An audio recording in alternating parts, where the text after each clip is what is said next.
This is Bloomberg UTV.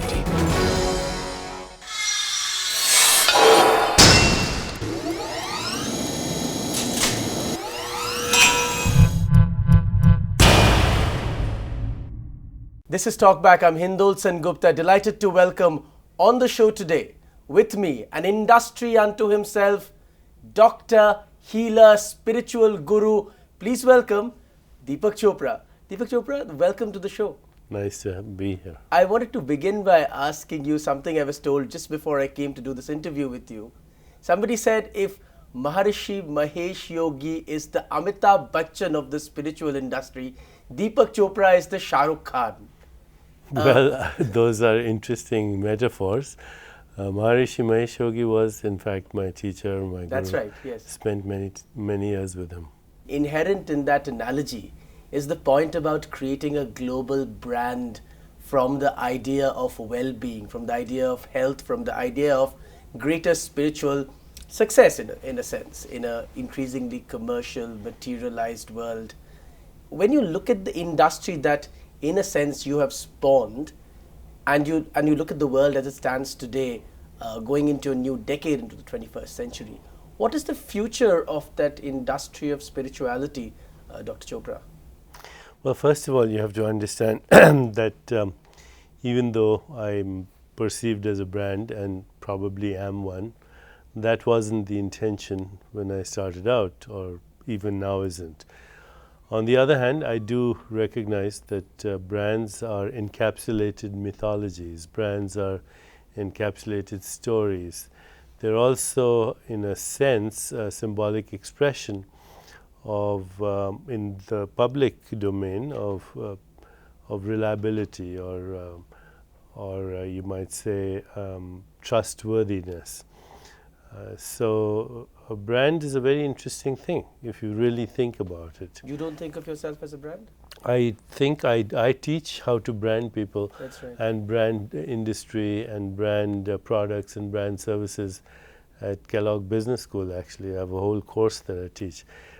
As I mentioned to you, the word myth, the word matha, matrika, matter, meter, time, measurement, music, these are all related words.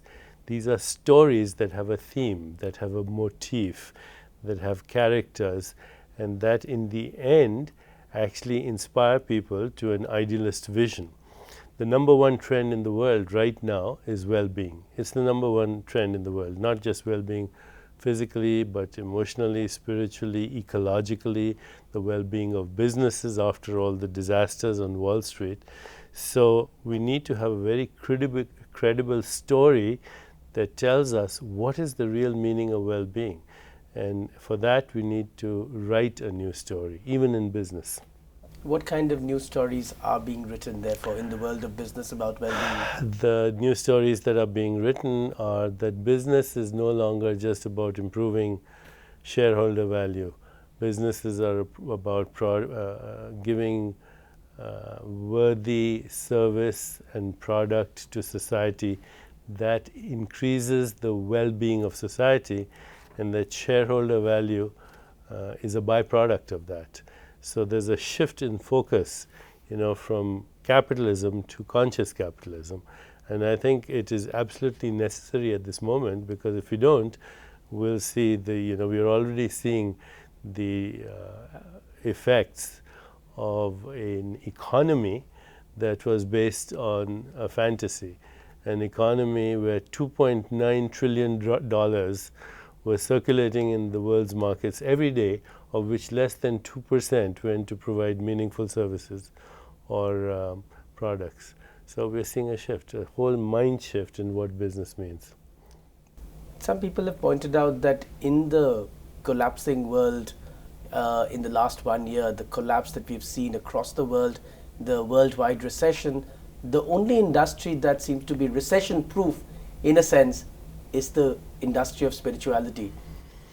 If by spirituality we don't confuse spirituality but with religion, if by spirituality we mean well-being, physical, mental, emotional, if by spirituality we mean a new imagination, a new creativity, a new ecosystem, a resurrection of economy, yes, absolutely. This is the only industry, if you want to use the word. Industry conjures up all kinds of machines for me, but it is the only industry that is thriving, for sure. You used the word, and I wanted to come to that. C.K. Prahlad was on the show, and he spoke about the connection between businesses and the ecosystem. And to me, what you just said about businesses giving back or providing meaningful service, essentially you're saying it's not enough to generate profit on your books. You have to take care of the ecosystem that you're part of. Yeah, and the businesses were part of a bigger culture. The bigger culture was spend money that you haven't earned to buy things that you don't need to impress people that you don't like. And then you wonder why you have all the stress and wonder why you have the collapse. So, the whole thing was built on derivatives. Iceland was a casino in a glacier, That's right, as has been said by Tom Friedman and others. So now we have the possibility of actually creating a business and a world sense of what business really means. And the word is ecosystem. See, a business is an ecosystem that is comprised of employers, employees, investors, customers. But you can't stop there. The customers are part of a larger ecosystem, which is a community, a society, which is part of a larger ecosystem, which is the natural environment. So when you look at the collapse of the economy, it's related to things like global warming, social injustice, economic disparities, a world where 50% of the world lives on less than $2 a day, 20% on less than $1 a day. So these are not separate problems. They are a total collapse of an ecosystem which was based on the internal dialogue that I'm here for myself and my buddies. And as long as I can make money and I'm successful, that's the measure of my success. It's no longer the measure of my success. The measure of my success is, what am I doing for my employees? In fact, there are now enough new data that track the success of businesses. So you say, you need employee loyalty, you need customer loyalty, you need investor loyalty. Well, guess what? Employee loyalty comes first. If your employees are loyal, your customers are going to be loyal. If your customers are loyal, your investors are going to be loyal. What makes your employees loyal? Giving them bonuses or more money? It doesn't turn out to be that way.